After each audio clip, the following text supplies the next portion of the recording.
Guys, तो आज हम पढ़ने वाले हैं डाइवर्सिटी चैप्टर क्लास 6 का चैप्टर फर्स्ट, बाय विच हम लोग समझेंगे कि डाइवर्सिटी क्या होता है और डाइवर्सिटी हमारे देश में किस तरह से एग्जिस्ट करती है और उसके क्या क्या पॉजिटिव और नेगेटिव इम्पैक्ट्स हैं। तो आज हम पढ़ने वाले इस चैप्टर के बारे में, और इसको पढ़ने से पहले हम लोग कुछ इंपॉर्टेंट जो मीनिंग्स हैं, जो वर्ड मीनिंग्स दी हुई हैं, जो कि बहुत ही प्रोमिनेंट हैं, बहुत ही इंपॉर्टेंट हैं आपको जानना। फर्स्ट इसमें से है प्रिजुडाइज, टू जज अदर पीपल्स नेगेटिवली और सी दैम एज इन्फीरियर।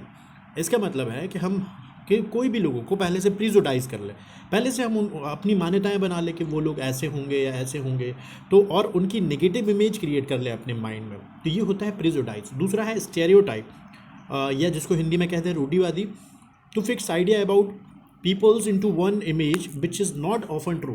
हम एक इमेज बना लें, मुस्लिम्स ऐसे होते हैं, हिंदू ऐसे होते हैं, और ये सारी जो इमेजेस हैं वो इमेजेस ही हमें क्या करती हैं, हमें नेगेटिविटी या नेगेटिव फीलिंग्स को जनरेट करने में एक तरफ अ काइंड ऑफ पुश करती हैं हमें। देन हम लोग इनके बाद थोड़ा सा आगे बढ़ते हैं, हम देखते हैं यहाँ पे ये इमेजेस आपको शो हो रही हैं। इन इमेजेस से हमें पता चल रहा है that how the diversified is India and, और इसके साथ में हमारे यहाँ पे जो लोग हैं वो लोग किस तरह से हमारे यहाँ पे उनके संग डिस्क्रिमिनेशन होता है on the different different basis और ग्राउंड्स पे। जैसे हम स्कूल्स में बात करेंगे तो उनके कास्ट, कलर, रेशियल डिस्क्रिमिनेशंस, या बड़े या बच्चे या उनके संग के कोई अलग अलग तरीके से हमारे देश में ये पूरा जो डिस्क्रिमिनेशन है वो एग्जिस्ट करता है। और डिस्क्रिमिनेशन को एग्जिस्ट करने के लिए ये दो इंपॉर्टेंट वर्ड मीनिंग जो मैंने आपको बताई, प्रीजुडाइज और स्टेरियोटाइप, ये दोनों बहुत ही इंपॉर्टेंट है, क्योंकि प्रीजुडाइज में इंसान पहले से मान लेता है, स्टेरियोटाइप में हम जो दिमाग में एक बार सेट कर लेते हैं उसको फिक्स कर लेते हैं। Diverse, being compose of different और डिस्टिंक्ट एलिमेंट और क्वालिटी। डाइवर्स का मतलब होता है डिफरेंट डिफरेंट क्वालिटीज़ और डिस्टिंक्ट एलिमेंट का होना। Reasons for the diversity, diversity के पीछे कारण क्या है, अलग अलग रेस के हैं, सोशल और इकोनॉमिक, दैट मीन्स आर्थिक स्टेटस अलग अलग है, एज अलग अलग है, धर्म अलग अलग है, जेंडर मेल फीमेल या रेस जो भी हैं वो जेंडर्स हैं उसकी वजह से, और डिफरेंट एबिलिटीज़ हैं उसकी वजह से कोई डिसेबल्ड है तो हम उनको डिस्क्रिमिनेशंस फेस करते हैं वो लोग सोसाइटी में हमारी। It is it is present everywhere, at school, at workplace or anywhere you go। आप कहीं पे भी जाएंगे तो आपको डिस्क्रिमिनेशन मिलेगा, चाहे आप स्कूल में जाओ चाहे वर्क प्लेस पे जाओ। जैसे कि अगर वुमेन्स की बात करेंगे तो womens are facing so much discrimination at the work place, और we can say at home also sometimes we have so many examples of these, that how the women are facing discriminations at different places. So the government have make some protocols or rules and regulations by which they governs us that what to do or what to know or what to not, or they have certain rules and regulations to protect the women in the society. Next, threatening people with the tolerance leads to unity, while having no or less tolerance for the difference in the person ability leads to inequality। और हम लोगों को क्या करें, हम tolerance हो के लोगों को क्या करें, लोगों को यूनाइट करने की कोशिश करें, जबकि ऐसा होता नहीं है, लोग टॉलरेंस करते नहीं हैं। बट टॉलरेंस, जितना ज़्यादा आप टॉलरेंस रखेंगे अपने देश में, आप उतने ही ज़्यादा खुशी से और सब साथ मिल के रह सकते हैं। But what is the fundamental issue, हमारे देश में टॉलरेंस का इशू बहुत ज़्यादा है। हिंदूज़ हैं तो भाई, अब अगर बात करेंगे आप हमारे देश में जैसे कि सेकुलरिज्म है, तो सेकुलरिज्म में कोई ऐसा रिलीजन ऐसा फिक्स नहीं है। बट अगर हम लोग बात करेंगे और देखेंगे कि हमारे देश में फिर भी कहीं ना कहीं कम्युनलिज्म बहुत ज़्यादा है। हर धर्म अपने आप को ऊपर बताता है और जो रेस्ट ऑफ द जो रिलीजन है उनको नीचे दिखाने की कोशिश करता है। तो इसकी वजह से इनइक्वालिटीज़ आती हैं और डिस्क्रिमिनेशंस भी होते हैं। प्रिजुडाइज और stereotype. India is a diverse country, Bharat बहुत ही विविध देश है, विविधताओं से भरा देश है। अगर हम बात करेंगे तो हमारे यहाँ पर डिफरेंट डिफरेंट रिलीजन्स हैं, डिफरेंट डिफरेंट टाइप की कल्चर्स है। Even though when we are suppose to talk about Hindus, तो हिंदूज़ में ही अकेले ही इतने ज़्यादा सेक्ट्स हैं कि उन सेक्ट्स में आप, माय गॉड, आप कैसे लोगों को जज करेंगे, सबके अलग अलग ट्रेडिशंस हैं। अब ऐसे ही मुस्लिम्स में है, रेस्ट ऑफ द जो भी रिलीजन है उनमें भी है। There are 8 major religions in the world, of which all are practiced in India। 8 अलग अलग रिलीजन हैं जिनमें से सारे रिलीजन हमारे यहाँ पे प्रैक्टिस किए जाते हैं। मोर देन 1600 लैंग्वेज हमारे यहाँ बोली जाती हैं, and more than 100 dance form found in our country, और मोर देन 100 डांस फाउंड मिलते हैं हमारे देश में। These diversities sometimes leads to prejudice and stereotype, us we may not like or may form opinion about others who are not like this।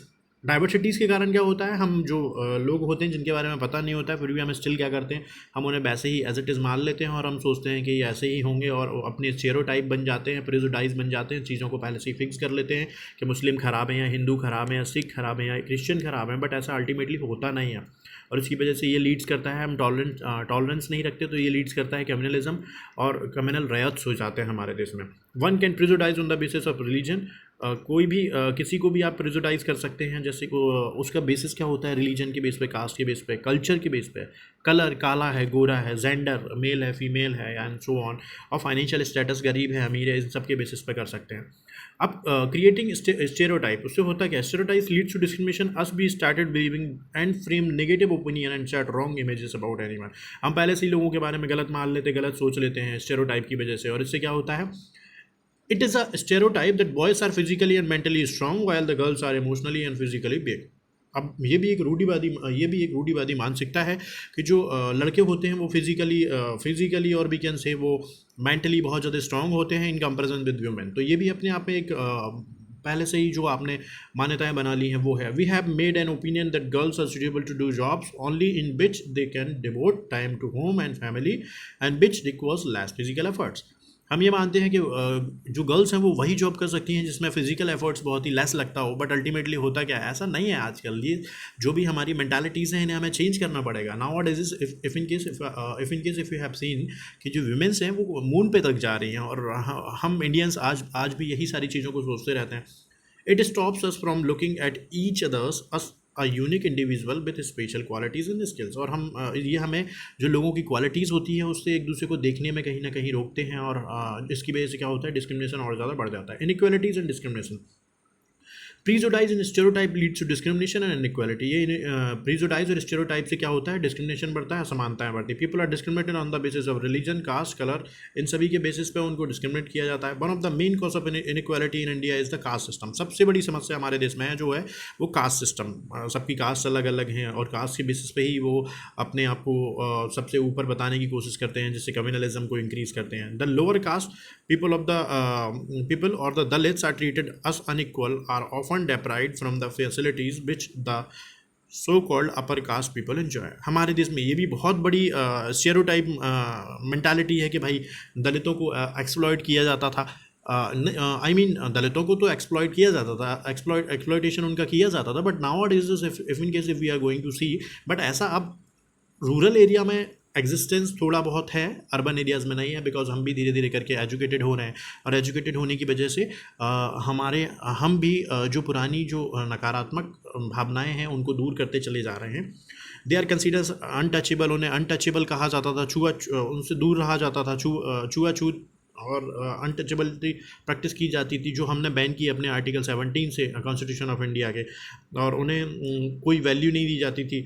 They are not allowed to sit together in public places, वो साथ में नहीं बैठ सकते थे, school नहीं जा सकते थे, मंदिर नहीं जा सकते, एंड सो ऑन, पानी नहीं भर सकते थे हैंडपम्प से। तो इन सारी चीज़ों के बाद उन्होंने क्या किया, उन्होंने अपने आप को चेंज किया। चेंज करने के बाद लॉ एंड ऑर्डर आया, जब हमारा कॉन्स्टिट्यूशन बना, कॉन्स्टिट्यूशन फ्रेमिंग के बाद जो भीमराव अम्बेडकर थे वो सो कॉल्ड वो भी दलित थे, तो उन्होंने दलितों के वेलफेयर के लिए काम किया, और इंडिया में जो कॉन्स्टिट्यूशन था उसमें लॉज बनाए।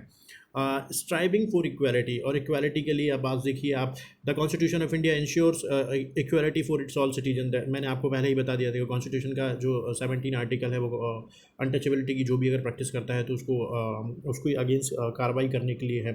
The writer of the constitution said respect for diversity which was a significant element in ensuring equality. आपको डाइवर्सिटी का सम्मान करना पड़ेगा, विविधता का सम्मान करना पड़ेगा, जिससे इक्वालिटी होगी कहीं ना कहीं। The constitution have given fundamental rights to its citizen which can not be violated by anyone, and the first page of the constitution itself state that all Indians are equal। सभी हमारे संविधान के प्रथम page पे ही ये बात लिखी हुई है कि सभी हमारे यहाँ सेम है, और हमने सभी को समान अधिकार दिए हुए हैं, फंडामेंटल राइट्स दिए हुए हैं। India is a secular country, Bharat एक सेकुलर देश है, धर्मनिरपेक्ष राज्य है, where people can have different religion, सबके अलग अलग रिलीजन हैं और सब अपने रिलीजन को फॉलो करने के लिए फ्री हैं। It can therefore be clear said that in India there is a unity in diversity, और हम इससे कह सकते हैं कि भारत में अनेकता में एकता है। ये हमारे कुछ फंडामेंटल राइट्स हैं, जैसे कि हमें समानता होनी चाहिए, आज़ादी होनी चाहिए, हमें अगर कोई एक्सप्लॉइट कर रहा है तो उसके विरुद्ध हम कार्रवाई कर सकते हैं, हमारे अपने धर्म को चूज़ करने की फ्रीडम है, कल्चरल और एजुकेशनल राइट्स हैं हमारे पास। Article 29 of constitution of India हमें सजेस्ट करता है कि हमारे पास अपने अलग अलग जो डिफरेंट कम्युनिटीज़ हैं वो अपने जो एजुकेशनल राइट्स हैं उसके तहत अपने जो रिलीजन्स हैं उनको प्रमोट कर सकते हैं, जैसे मुस्लिम्स के लिए बनाया गया है and so on. Constitutional remedies भी हैं जिसमें 5 रिट्स होती हैं, जिसमें habeas corpus, mandamus quo, warranto certiorari और प्रोहिबिशन जैसी 5 रिट्स आती हैं जो इंसान को प्रोटेक्ट करती हैं अगर उसके संग कुछ गलत हो रहा है। आई मीन ये इंपॉर्टेंट था इस चैप्टर के बारे में अबाउट अंडरस्टैंडिंग डाइवर्सिटी, विविधता की समय। आई थिंक आप लोगों को समझ में आ गया होगा। Thank you so much. Have a nice